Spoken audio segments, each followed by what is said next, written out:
This video is sponsored by Card Kingdom. If you're looking for some great gifts for Magic players this holiday season, check out cardkingdom.com. Hello everyone, I'm Nitsahone and it is Friday, so that means it's time for another MTG Top 10, except this isn't actually a Top 10. Because the Jewish holiday of Hanukkah is going on right now, this MTG Top 10 is actually an MTG Top 8, and it looks at the best cards in Magic's history with a converted mana cost of 8. So, for some brief background on Hanukkah, it is a holiday that celebrates a successful Jewish revolt in 160 BCE that expelled the Hellenistic rulers of Judea who had tried to eliminate Jewish life in favor of their own Greek culture. After the Greeks were defeated, an autonomous Jewish kingdom was created that would last for around a century. So, where does the number 8 come from? Well, after the Greeks had been defeated, the Jews had to rededicate the temple, which had been desecrated under Greek rule. Within the temple, there was a 7-branched candelabra, called a menorah, and it was always meant to be lit. Problem was, they only had enough oil to keep it lit for a single day. Miraculously, that one day's worth of oil burned for 8, and that's why the holiday has 8 nights, and why a Hanukkah menorah has 8 branches. And that's why this MTG Top 10, or should I say Top 8, is so focused on the number 8. Any card with a converted mana cost of 8 was eligible, and there are 194 of them in Magic. Now, before we get into the list, a quick reminder on how I score these. Pro Tour, Vintage, and Legacy Championship Top 8s are worth 2 points, while a Grand Prix Top 8 is worth 1 point. At number 8, we have the first of several creatures on this list that were reanimation targets at some point or another, which makes sense because 8 mana is a ton to try to actually produce, so cheating these huge creatures into play is definitely ideal. This card is Craterhoof Behemoth. The Behemoth entering the battlefield usually means that your opponent loses the game because it has such a powerful enter the battlefield trigger. If you have any board state at all, it's going to help you run over your opponent. Standard is where its primary role was as a reanimation target, and it racked up 10 points in that format serving in that role. It has also been played in Legacy, where it could primarily be found in Elf decks between 2013 and 2016. These decks didn't actually try to reanimate the Behemoth, they just tried to load up the board with Elves, many of which produced mana, and slam the Behemoth onto the battlefield as early as possible and win with an army of buffed Elves.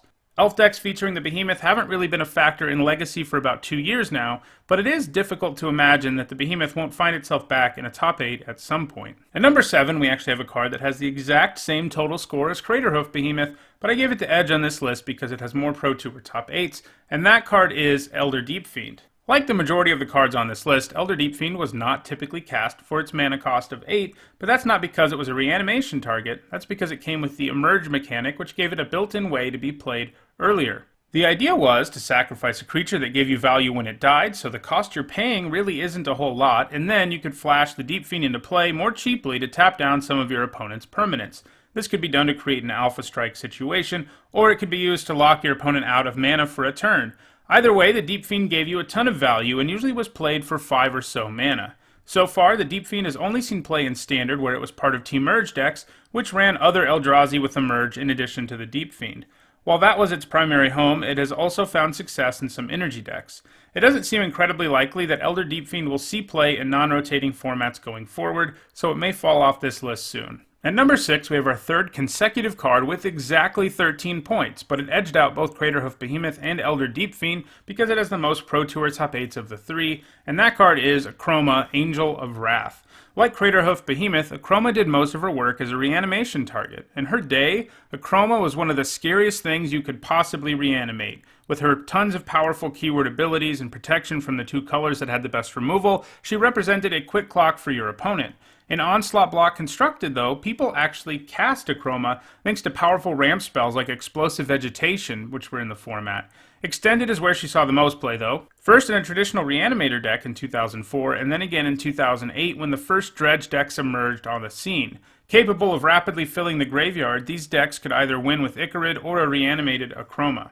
She also saw a bit of play in Legacy Reanimator. It's been a long time since Chroma lost her title of Best Creature to Reanimate, and it doesn't seem likely that she'll ever take that title back, so I don't see her moving up this list. At number 5, we have a creature that fits nicely onto a list about Hanukkah for 2 reasons. Obviously it costs 8 mana, but it also has a flavorful creature type, Golem, and that card is Sundering Titan.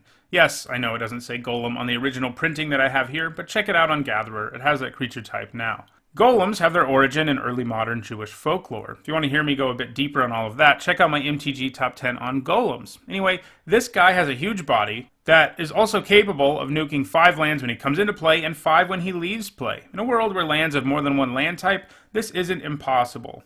Sometimes he will take a land or two of yours with him, but usually you can take down more of your opponents since you get to choose the targets, especially because the deck where the Titan has seen the most success is in decks running the Tron lands, who could rapidly ramp into him, and which are generally decks that run very few basic lands, so it's a one-sided effect. In Standard, Tron wasn't around, and he only picked up one Pro Tour top 8 in the sideboard of an Astral Slide deck, which he could do some truly heinous things with, since it could flicker him over and over again.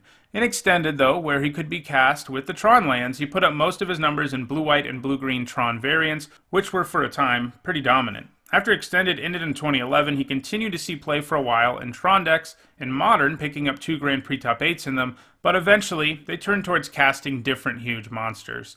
In 2014, he even managed a top 8 in Legacy in a Mud deck, which is an artifact deck that can produce a lot of colorless mana. What he does is so powerful that he even sees play in Vintage, having top 8'd at the Vintage Championship in 2014, and just missing out on a top 8 in 2015's Vintage Championship. He has seen play in subsequent Vintage tournaments, but has narrowly missed out on the top 8s the last few years, so there's a chance he could pick up a few more points going forward. At number 4, we have another creature that was commonly reanimated, and that's Verdun Force. It was one of the best big creatures in its standard format, and as a result, it was the kind of card that reanimation decks were interested in cheating into play. Between having a massive body and the ability to create a Saproling during every upkeep, not just your own, he brings a lot of value, and it is very difficult to beat if he stays in play for a few turns. He made his debut at Worlds in 1998, putting up 4 top 8s there in decks built around cheating it into play. In 01, it started seeing play in Extended too, primarily in mono-black reanimator decks, but also in just straight-up ramp decks that could ramp into the Verdun Force. It managed to pick up 3 top 8s in 2 different Extended Pro Tours, New Orleans in 2001 and Houston in 2002. Verdun Force hasn't seen play since 2003, but he is a creature many players have fond memories of because it could just take over games for them. It is of course legal in Standard right now after a reprint in Dominaria, but even with that reprint, it seems unlikely that the Verdun Force will see more play anytime soon. At number 3, we have what is probably the best reanimation target in the game these days, sorry, a Chroma, and that is Gristle Bran. Between being huge and evasive and having lifelink, Gristle Bran can really swing a game for you. What makes him truly busted is the fact that he can draw you 7 cards. Sure, it costs 7 life, but Gristle Bran's lifelink alone can pay for every 7 cards you want to draw. That's what makes him really powerful. Opponents sometimes just reanimate him for a single turn, but he gives them the gas to find a way to beat you. Gristle Bran is featured as the primary reanimation target in Block, Standard, and Modern, but he is the easiest to abuse in Legacy, where he can be brought into play by more powerful spells, as well as cheated into play with Sneak Attack and Show and Tell. In Vintage, the primary way to get him into play is with Oath of Druids. Gristle Bran doesn't seem likely to relinquish his position as the best creature to reanimate in the entire game anytime soon, and he'll only continue to add to his score. At number 2, we have an 8-mana Planeswalker, Ugin the Spirit Dragon. Ugin might cost a lot, but he's the kind of Planeswalker that wins you the game, more or less, the moment you play him, as he should since he costs 8 mana. He can usually exile most of the board when he comes down, and then start doing 3 a turn to your opponent until he can use that ultimate. Obviously, at this kind of cost, decks either need to be incredibly controlling or have a way to ramp him into play, since unlike Gristle Bran and the like, he can't be reanimated. In Standard, Devotion decks were capable of ramping into Ugin, and he saw some play there. But mostly, his home was in various control variants, such as Abzan, Esper, and various Dragon control decks. In Modern, Ugin has become one of the main win conditions for Tron decks, which have no problem finding 8 mana to play the Spirit Dragon, and that's a role he's going to continue to serve in. At number 1, I've actually included 2 cards, but that's because they are so similar to one another, both in what they do and in their history, and those cards are Dig Through Time and Treasure Cruise. Like most of the cards on this list, people almost never actually pay 8 mana for these. The Delve mechanic makes it so that you can reduce the cost of these and get some pretty absurd card advantage for very little mana, especially in decks capable of rapidly loading their graveyard. Both of these were good in Standard, but not completely busted. It wasn't easy enough to load your graveyard in the format for these to be considered overpowered. Still, they both saw a lot of play in decks like Jeskai Control and Blue-White Control. In Modern, Legacy, and Vintage, these cards were too easy to cast, with both of these helping drastically improve Delver and other blue-based decks in those formats. In January 2015, both of these cards were banned in Modern, and Treasure Cruise was banned in Legacy and restricted in Vintage. 8 months later, in September of 2015, Dig Through Time also got banned in Legacy and restricted in Vintage. So these days, you can only sleeve these up in Vintage, but they're both powerful enough that they see tons of play there, and they're going to continue to. Well, that does it for this week's MTG Top 10. If you enjoyed the video, don't forget to like it and share it so others can enjoy it too. If you want to make sure you catch future MTG Top 10s, don't forget to subscribe and click on the bell icon to make sure you stay notified. Thanks for watching.